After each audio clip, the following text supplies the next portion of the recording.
یہ NHK world Japan کی Urdu service ہے۔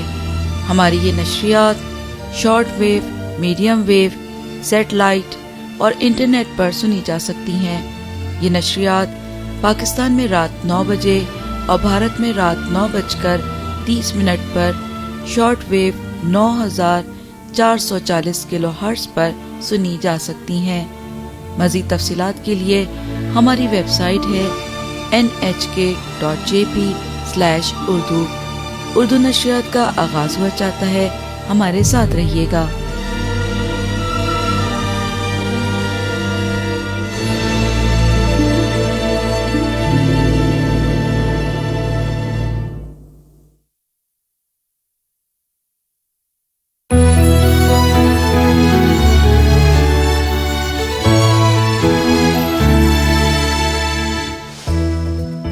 السلام علیکم۔ NHK ورلڈ جاپان کی اردو سروس میں محمود ملک حاضر ہے۔ آج منگل اپریل کی 12 تاریخ ہے۔ اب آپ اردو میں خبریں سنیے۔ یوکرین کے شہر ماریوپول کے ناظم نے پیر کے روز کہا ہے کہ شہر پر روسی قبضے کے دوران 20,000 سے زائد شہری ہلاک ہو گئے ہیں۔ یہ تعداد شہر کی آبادی کا 5% بنتی ہے۔ ناظم وارڈیم بوئیچینکو نے NHK کو یہ بھی بتایا ہے کہ 1,20,000 تک شہری اب بھی اس مشرقی بندرگاہی شہر میں پھنسے ہوئے ہیں۔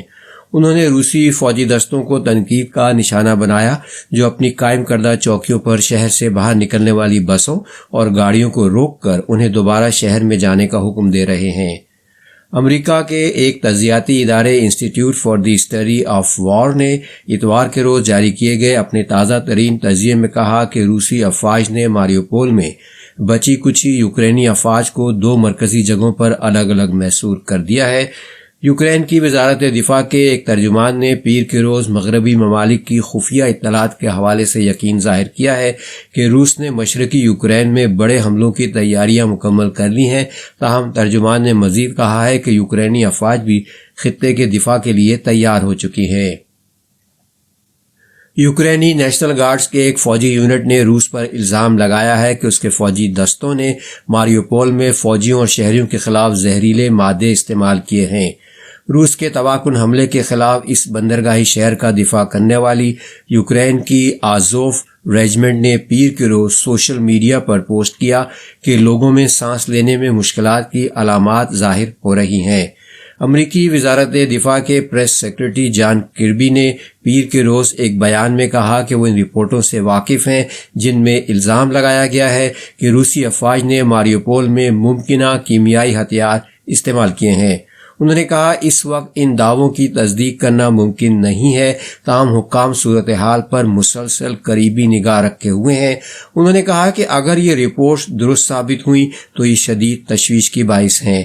برطانیہ کی وزیر خارجہ لیز ٹرس نے ٹویٹر پر لکھا کہ وہ اتحادیوں کے ساتھ مل کر تفصیلات کی فوری تصدیق کی کوشش کر رہی ہیں۔ امریکی صدر جو بائیڈن نے گزشتہ ماہ کہا تھا کہ اگر روس نے کیمیائی ہتھیار استعمال کیے تو امریکہ جواب دے گا۔ امریکی صدر جو بائیڈن نے بھارتی رہنماؤں پر زور دیا ہے کہ وہ روس کو یوکرین پر حملے کی سزا دینے کی عالمی کوششوں میں مزید حصہ لیں۔ انہوں نے پیر کے روز بھارتی وزیر اعظم نریندر مودی سے آن لائن بات چیت کی۔ جناب بائیڈن نے دواؤں اور دیگر اشیاء کی فراہمی سمیت یوکرینی باشندوں کی مدد کا خیر مقدم کیا۔ انہوں نے کہا کہ امریکہ اور بھارت جنگ سے پیدا ہونے والے غیر مستحکم کرنے والے اثرات کے مقابلے کے لیے مشاورت جاری رکھیں گے۔ جناب مودی نے بتایا کہ انہوں نے کئی بار روسی صدر ولادیمیر پوٹن اور یوکرینی صدر ولادیمیر زیلنسکی سے فون پر بات چیت کی ہے۔ انہوں نے کہا کہ انہوں نے دونوں رہنماؤں کی براہ راست بات چیت کی تجویز بھی پیش کی ہے۔ امریکہ اور اس کے کئی اتحادیوں نے روسی تیل اور گیس پر انحصار کم کرنے کے اقدامات کیے ہیں، تاہم بھارت اب بھی روسی توانائی خرید رہا ہے۔ جناب بائیڈن نے کہا کہ یہ تجارت بھارت کے مفاد میں نہیں ہے۔ گزشتہ چند ماہ کے دوران بھارت نے روس سے فضائی دفاعی نظام بھی خریدا۔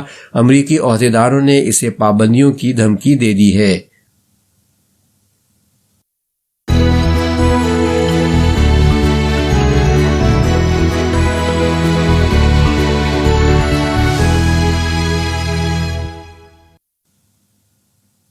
یہ خبریں NHK ورلڈ جاپان کی اردو سروس سے نشر کی جا رہی ہیں اور اب پیش ہیں آج کی باقی خبریں۔ ہونڈا موٹر نے کہا ہے کہ وہ ایسے منصوبوں کے ساتھ اپنی برقی گاڑیوں کی اقسام اور پیداوار کو وسعت دے گی کہ 2030 تک ہر سال دنیا میں 20 لاکھ برقی گاڑیاں تیار کی جا سکیں۔ اس جاپانی گاڑی ساز کمپنی کے حکام نے کہا کہ بالآخر وہ 30 ماڈل پیش کریں گے اور یہ کہ EV یعنی برقی گاڑیوں کی پیداوار کمپنی کی سالانہ پیداوار کا تقریباً نصف ہو جائے گی۔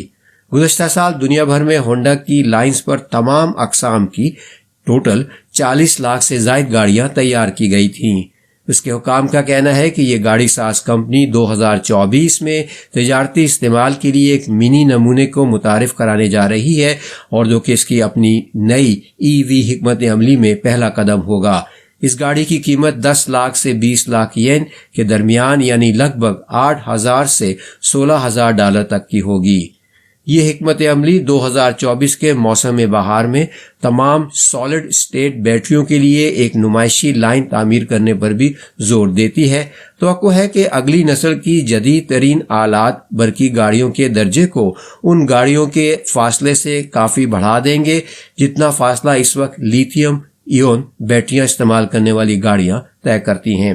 یہ گاڑی ساز کمپنی برقی گاڑیوں سے متعلقہ تحقیق و ترقی پر اگلے 10 سالوں کے دوران 50 کھرب ین یعنی تقریباً 40 ارب ڈالر خرچ کرنے کا ارادہ رکھتی ہے۔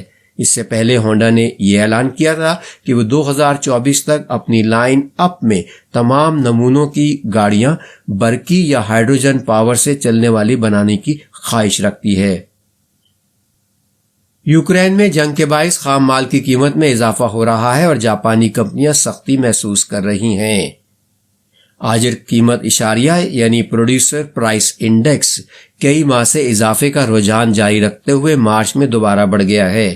بینک آف جاپان نے کہا ہے کہ کمپنیوں کے درمیان لین دین کی گئی اشیاء کی لاگت ایک سال قبل کے مقابلے میں 9.5% اضافے سے بڑھی ہے، جو مسلسل 13واں مہینہ ہے جب سال بہ سال کے لحاظ سے قیمت میں اضافہ ہوا ہے۔ فروری میں یہ ایسی رفتار کو چھو گیا جو 40 سال سے زیادہ عرصے میں نہیں دیکھی گئی تھی۔ یوکرین پر روس کے حملے نے خام تیل کی فراہمی سے متعلق خدشات کو بڑھاوا دیا، جس کی وجہ سے پیٹرولیم مصنوعات اور بجلی کی قیمتوں میں اضافہ ہو چکا ہے۔ آجر قیمت اشاریے میں خوراک اور مشروبات کے 109 زمرے شامل ہیں اور 70 زمروں کی اشیاء ایک سال قبل کے مقابلے میں زیادہ مہنگی ہو چکی ہیں۔ ایسا ہی ایک زمرہ درآمد شدہ چکن ہے۔ جاپان اپنی پولٹری کی زیادہ تر درآمدات برازیل سے کر رہا ہے، لیکن وہاں آجرین طلب میں اضافے سے فیض یاب ہو رہے ہیں کیونکہ یورپی ممالک کو یوکرینی چکن کے متبادل کی تلاش ہے۔ پاکستان میں قانون سازوں نے عمران خان کو برطرف کرنے کے بعد حزب اختلاف کے رہنما شہباز شریف کو اپنا نیا وزیر اعظم منتخب کر لیا ہے۔ اتوار کے روز عمران خان کے خلاف عدم اعتماد تحریک کی کامیابی پر عمران خان کی برطرفی کے بعد پیر کے روز ایوان زیری نے نئے وزیر اعظم کے انتخاب کے لیے ووٹ ڈالے۔ نئے منتخب وزیر اعظم شہباز شریف حزب اختلاف کی مرکزی جماعت کے سربراہ ہیں۔ شہباز شریف 3 بار وزیر اعظم رہنے والے نواز شریف کے چھوٹے بھائی ہیں۔ وہ صوبہ پنجاب کے وزیر اعلیٰ کے طور پر خدمات انجام دینے کے بعد پارلیمان کے رکن بنے تھے۔ سابق وزیر اعظم عمران خان پر الزام لگایا گیا تھا کہ انہوں نے معیشت کے غلط انتظامات کیے اور گزشتہ ماہ ان کے خلاف تحریک عدم اعتماد پیش کر دی گئی تھی، لیکن رائے دہی میں رکاوٹ ڈالی گئی۔ حزب اختلاف اس معاملے کو عدالت عظمیٰ میں لے گئی، جس نے فیصلہ سنایا کہ عمران خان نے غیر آئینی طور پر کارروائی کی اور حکم دیا کہ ووٹنگ کروائی جائے۔ عمران خان پاکستان کے پہلے وزیر اعظم ہیں جنہیں تحریک عدم اعتماد کے ذریعے برطرف کیا گیا ہے۔